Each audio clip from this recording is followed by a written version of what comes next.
At 7:14 on a Monday morning, your phone rings. You almost ignore it. You're standing in your tiny kitchen, waiting for cheap instant coffee to finish dripping into a chipped mug.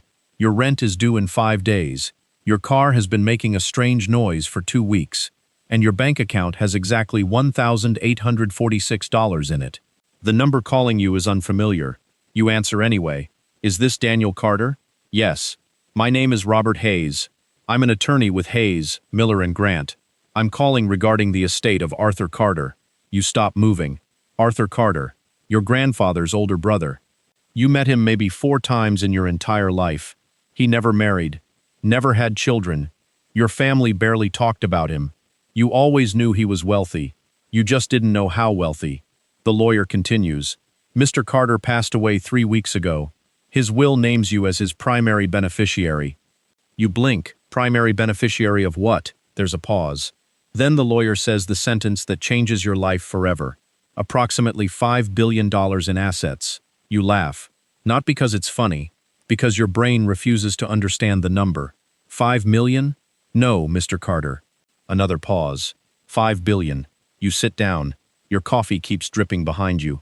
The lawyer explains that the inheritance includes real estate, private investments, stocks, cash reserves, and controlling interests in several companies.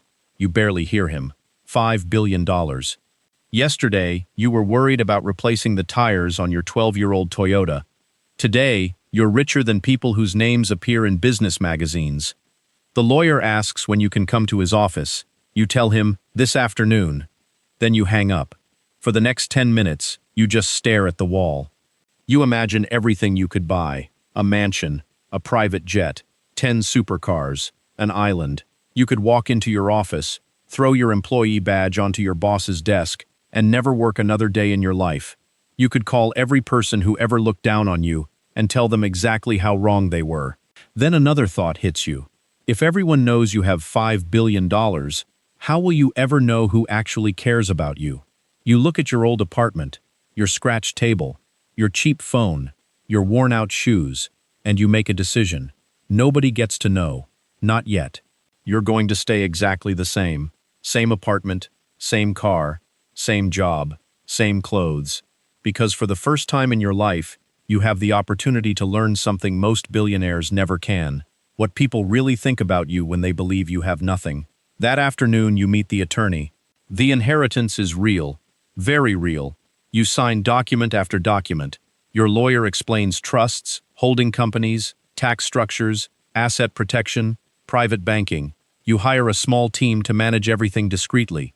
The money exists, but almost none of it will ever appear directly under your name.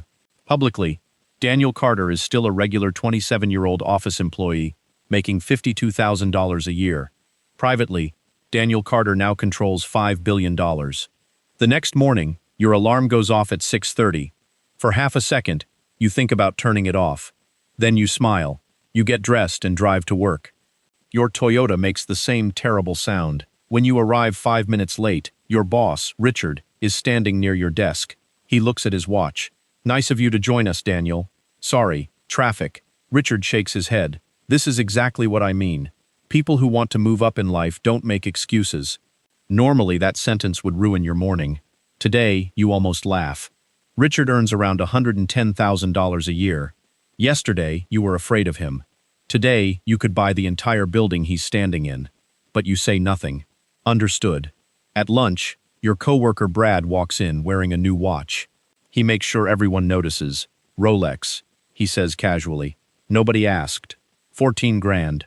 Brad looks at your wrist. You're wearing a $20 digital watch. You should upgrade sometime, man. You smile. Maybe someday. Brad laughs. First you need a promotion. Everybody around the table laughs with him. You laugh too, and suddenly, being underestimated feels incredible. That night, you meet your girlfriend Emily. You've been together for almost 3 years. For the last 6 months, things have been different. She talks more about money. Her friends are getting married. One of them just bought a house. Another is dating a surgeon.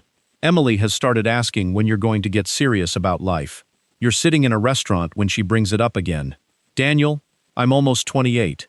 I know. I don't want to spend another 5 years waiting for things to improve. What things? This.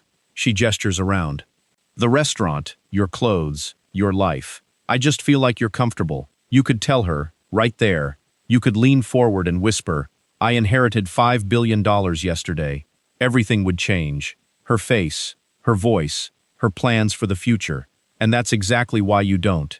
Instead, you say, actually, things might get worse. She looks at you. What do you mean? My company might be cutting staff. Her expression changes immediately. You continue. If I lose the job, I may need to move somewhere cheaper. How much do you have saved? Not much. She leans back. The conversation becomes shorter after that. For the next 2 weeks, you notice the difference. Emily replies slower. She cancels plans. She stops talking about vacations. When you suggest staying home and cooking dinner together, she says she's busy. Then one Friday evening, she asks to meet. You already know. She doesn't even order food. I've been thinking. You say nothing. I don't think we want the same things anymore. What do you want? Security, growth, ambition. And you don't think I have those. She looks away. You're a good person, Daniel, but being a good person isn't enough. There it is. 3 years reduced to one sentence. You feel something break inside you. Not because she's leaving, because part of you hoped you were wrong. You hoped she would say, we'll figure it out. She doesn't. Instead, she says, I need someone who's going somewhere. You look at her for a long moment, then you nod. I understand. She seems surprised that you don't argue. You stand up, take care of yourself, Emily, and you walk away. Outside the restaurant, you sit in your old Toyota, $5 billion, and somehow, you feel poorer than you did before you got it. That night, you decide to run another test. You send the same message to 5 people you consider close friends. Hey, I'm in a bad situation. Could you lend me $2,000? I'll pay you back as soon as I can. The first friend replies 10 minutes later. Man, I'd love to, but money's tight. You know he posted pictures from a casino 2 days ago. The second one doesn't reply. The third says, bro, you need to learn to manage your money better. The fourth sends a laughing emoji. Then Mark calls you. Mark has been your friend since high school. He works as a mechanic. He has a wife, a baby daughter, and probably less money than anyone else you contacted. Hey, he says, what happened? Just some problems. How much do you need? 2,000. There's silence. Then Mark says, I've got about 800 I can send tonight. You don't speak. He continues. I might be able to sell some stuff and get you more next week. Your throat tightens. No. What? Don't sell anything. Daniel, if you need it. I'm okay. You sure? Yeah. He sounds confused. Then he says, all right, but if you change your mind, call me. I mean it. After you hang up, you stare at his name on your phone. 4 people with more money refused. The one person who could least afford to help offered everything he had. You don't forget that. A few days later, your family has dinner at your parents' house. Your cousin Michael is there. Michael works in finance. He recently bought a BMW and has turned the car into his entire personality. For 20 minutes, he talks about investments, bonuses, and his new apartment. Eventually, he looks at you. So, Daniel, still at that marketing company? Yeah. No promotion yet? Not yet. He smiles. You've got to push harder, man. You're almost 30. Your uncle laughs. He always was the relaxed one. Michael takes a sip of wine. I just don't understand people who are okay being average. You look around the table. Nobody knows. Your net worth is more than Michael could earn in 1,000 lifetimes. But before you say anything, your mother speaks. Leave him alone. Michael raises his hands. I'm just trying to motivate him. Your mother looks at you. I don't care how much money Daniel makes. He works, he treats people well, and he calls his mother. I'm proud of him. Your father nods. You don't measure a man by the car he drives. Michael smiles awkwardly. The conversation changes. But you remember that moment, especially because your parents have no idea how completely their lives are about to change. Weeks pass. Instead of buying toys, you start learning. Every evening, after leaving your normal job, you meet with attorneys, investment managers, accountants, and executives. You study the businesses you inherited. Some are profitable, some are badly managed, some own properties you never knew existed. You reorganize everything, quietly. You create a private investment company. You begin buying shares in businesses you understand. You purchase apartment buildings through holding companies. You fund a medical charity anonymously. When you learn that a woman from your office is struggling to pay for her son's surgery, an anonymous donor covers the entire bill. She cries at work when she receives the news. Everyone wonders who did it. You say nothing. And slowly, you begin to understand something. Being rich is much more interesting when nobody knows you're rich. Because you get to watch money change lives without letting it change how people behave around you. Then you decide to make your biggest move. The company you work for has been struggling. Bad leadership, high employee turnover, outdated systems, but the underlying business is strong, so your investment team approaches the owners, not under your name, under one of your holding companies. 3 months later, the deal closes. You buy the company for $84 million. Richard, your boss, has no idea. Neither does Brad. Nobody in the office knows the new majority owner is sitting 6 desks away wearing a $20 watch. On Monday morning, everyone receives an email. Mandatory company meeting, 10 o'clock a.m. People start whispering, "Are we getting laid off? Did the company get sold? I heard there's a new investor." Richard walks around pretending he knows what's happening. Everybody relax. Leadership has everything under control. At 10 o'clock, the entire office gathers in the conference hall. A senior executive walks onto the stage. As many of you know, the company has recently completed an acquisition. People start murmuring. "We are now owned by Carter Capital Holdings." You sit in the third row. Brad leans toward you. "Sounds like some billionaire bought us." You almost smile. Then the executive says, "I'd like to introduce the representative of our new ownership group." Your lawyer, Robert Hayes, walks onto the stage. Richard straightens his tie. Robert gives a short speech.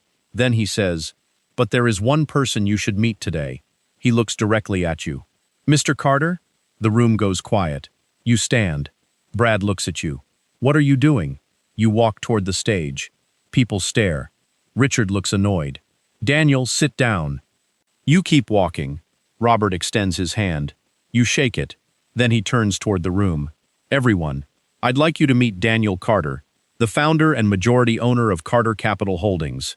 Silence. Perfect silence. Brad's mouth opens. Richard's face loses its color. Someone in the back whispers, "What?" You step toward the microphone. You look at the people you've worked beside for years. Then you say, "Good morning." Nobody moves. I know some of you are confused. A few nervous laughs.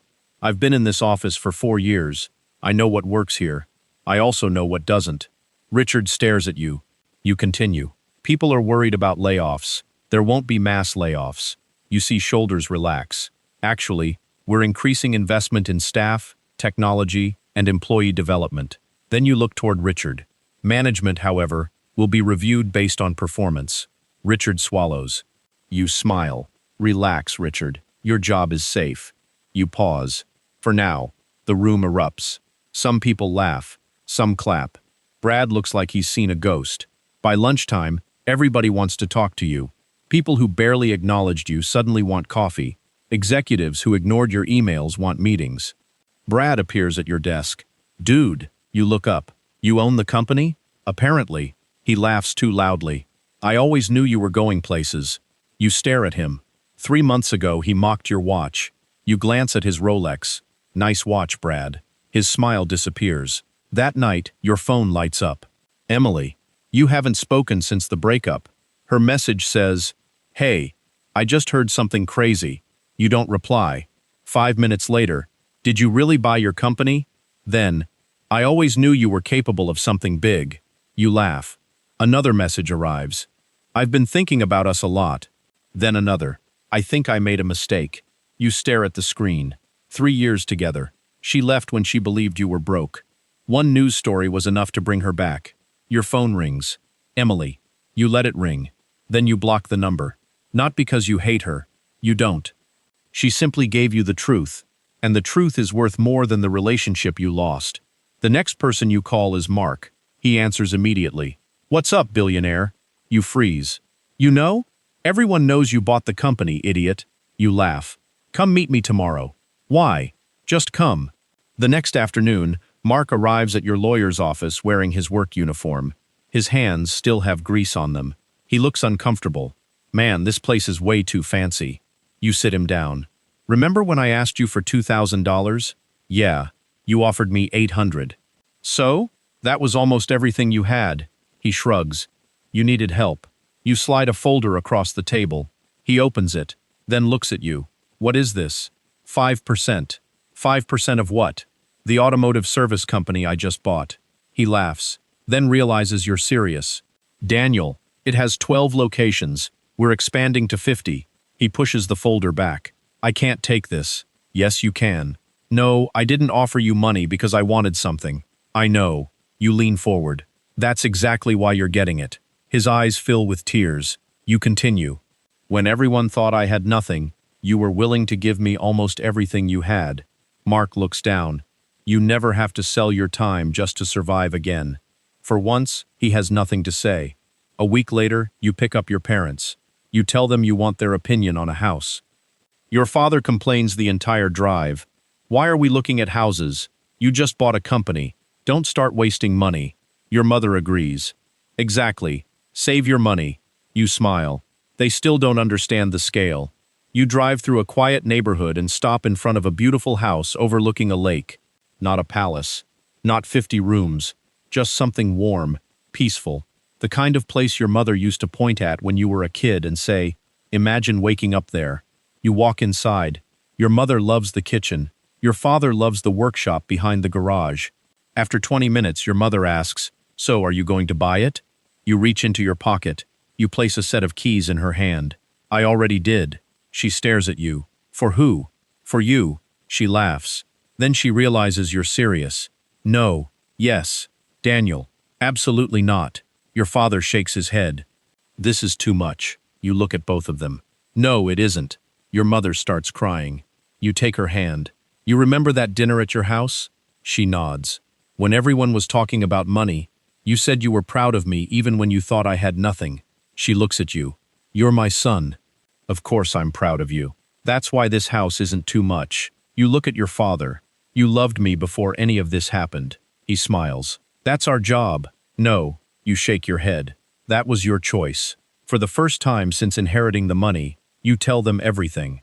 Not 84 million, not a few hundred million, 5 billion. Your father sits down. Your mother thinks you're joking. You show them the documents. Your father reads the number 3 times. Then he looks at you. 5 billion? You nod. He stays quiet for several seconds. Finally, he says, well, you wait. You still need to fix that Toyota. Everybody laughs. Months later, your life looks different. But not as different as people expected. You have a better home now, but nothing ridiculous. You own nice cars, but most days, you still drive yourself. You work because you want to. You invest. You build companies. You give money away anonymously. Some people call you strange. They ask why you didn't immediately show everyone how rich you were. They don't understand. If you had announced your inheritance on the first day, Emily might never have left. Your fake friends might have pretended to care. Brad might never have mocked you. Richard might have treated you like royalty. Michael might have praised your intelligence at family dinner. And you would have believed all of them. That is the terrifying thing about money. Money doesn't only buy things. It buys behavior. Respect can be rented. Attention can be purchased. Loyalty can be performed. Even love can look incredibly convincing when billions of dollars are standing behind you. One evening, you're sitting in your office overlooking the city when Robert, your attorney, walks in. There's still one question we need to settle. What's that? Public disclosure. You turn toward him. We've kept most of your holdings private, but eventually people will estimate your net worth. We could control the announcement. You look through the glass at the lights below. $5 billion. The number that changed everything. Robert asks, are you finally ready to tell the world what you inherited? You think about Emily, Richard, Brad, Michael, the 4 friends who disappeared. Then you think about Mark offering you his last $800. Your mother defending you at dinner. Your father telling you that your car still needed fixing. You smile. No. Robert looks surprised. No? No. Why not? You turn back toward the window. Because $5 billion gave me something more valuable than $5 billion. What? The truth. Robert says nothing. You continue. When people think you have nothing, they show you who they are. You look down at the streets below. When they know you have everything, they show you who they think you want them to be. And that is why, even after the houses, the companies, the investments, and the headlines, you keep most of the truth to yourself. Because wealth can buy almost anything: a home, a company, freedom, comfort, power, time. But there is one thing money can never buy once people know you have it: the chance to discover who would have stayed if you had nothing at all.